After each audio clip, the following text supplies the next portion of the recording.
So I know what you're thinking right out the gate with this title. A Ladybug Wolverine AU? What in the actual ass is wrong with you, DPZ? Well, let me explain by first saying that there are a lot of very unique Ladybug AUs out there. We've got a Ghost AU, we've got a 50s AU, we've even got a breakdancing AU, and apparently that's like the most popular of them all, of the AUs. So yeah, we've had a ton of different AUs, but all of them are pretty much the same, of Adrian and Mariette being OTP is all fuck. Anyway, so let's talk about this AU I thought of. It's an interesting one because it's so radically different, but it still kind of keeps the themes of a majority of, Ladybug stories out there. So the story is in this AU is that Mariette is not. This story does not take place in France. This is not and it's. Well, actually, yeah, that's about it. It doesn't take place in France. It actually takes place in Canada. And here, Mariette is French, and the other characters in here are French-Canadian. So they still have the French accents, they still speak in French, but it's not in Paris. And Mariette in here, in this universe, is that her family are, excuse me, are very much like frontiersmen. They're very much like, we live off the land, but they're not like off the grid. They live, they just kind of live out, out in the wilderness. They have like a cabin house and everything. And Mariette is one night, just out exploring the woods. She's still all carefree and happy and stuff like that. And one night, and she always loves being around nature. I had it in here. And then one night she comes across a pack of wolves. Just as she's roaming around the woods, drawing pictures. That's the other thing I forgot I should have mentioned, is that in here Mariette's not so much obsessed with fashion. I mean, it's still like a passion. It's still like something she loves, but it's not like very passionate. It's not like her major passion. In here, it's more like she wants to be like an animal behavioralist, and she loves drawing all these animals she finds and kind of studying them from afar. So one night, while she's looking at a pack of wolves, she notices that something isn't right among the pack. That being is that there is a boy around her age within the pack. There's, at first she thinks, oh my god, is that like Bigfoot or something? Oh my god, I'm seeing Bigfoot. And then she sees, oh, that's not Bigfoot, oh my god, that's a boy! So Mariette's, incredibly shocked that, there's some, essentially naked naked guy running around with these pack of wolves. I even had, there's a funny scene where she's like, oh my god, is that Bigfoot? And then Adrian stands up, and he's like, oh, not Bigfoot, but certainly big. And she, has to look away for a moment, but she, can't help but, glance. So, yes, if you haven't guessed yet, in here, Adrian is Wolverine in this story. And this does take a lot of inspiration from Wolverine Origin. Not the movie, the comic, and a bit of Wolverine Weapon X. And in this story, Adrian is, like I said, Wolverine, and he's already had the adamantium put into his bones. He's already had the adamantium. He was the mutant, because obviously he's Wolverine in here. He is a mutant, and he's already had the adamantium grafted into his body.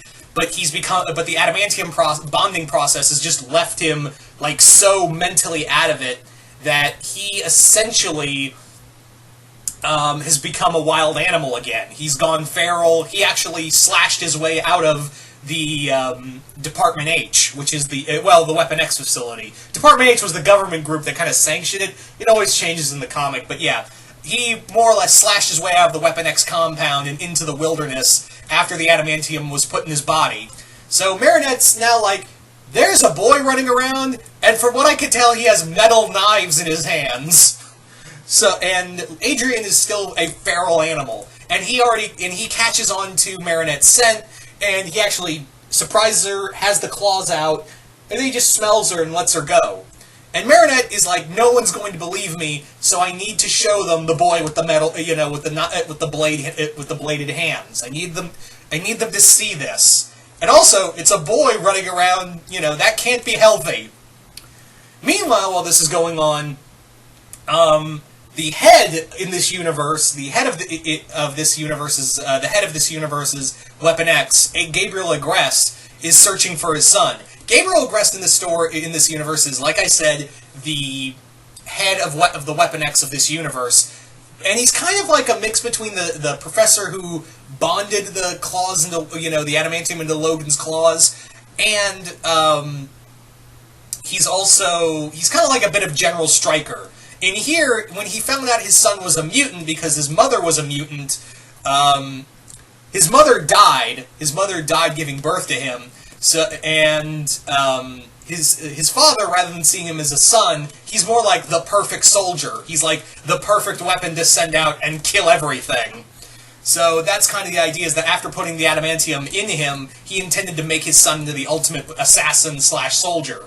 But certain complications happened, and his son's now running around free in the wilderness. So he intends on getting him back, finding and bringing him back. Meanwhile, Mariette is slowly starting to really reach Adrian, but he still kind of acts like an animal. It's very much like Tarzan and Jane. But in here, it's actually Mariette who calls him, because again, she doesn't know his name's Adrian. She calls him Logan. She actually gives him the name Logan when she's like, I had this scene where her parents meet the boy, and he's like, meet Adrian, he's all dressed up. He's got his clothes, Mariette's giving him clothes, and he's now just roaming around. He's like, and they're like, hey, Mariette, who is this boy in our house? And she's like, his name's Logan. Yeah, his name's Logan. Yeah, come on, Logan, let's get out of here before this gets really awkward. So yeah, it's kind of a fun. It's kind of a little fun story there.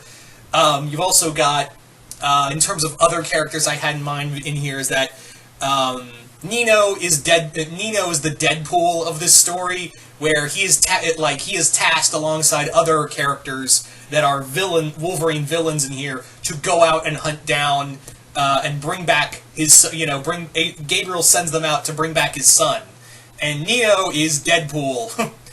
You've also got Alia in here, who is actually Mariette's friend, but in disguise. She's really Mystique. Also tasked with hunting down Adrian. You've also got Kim, who is Cyber.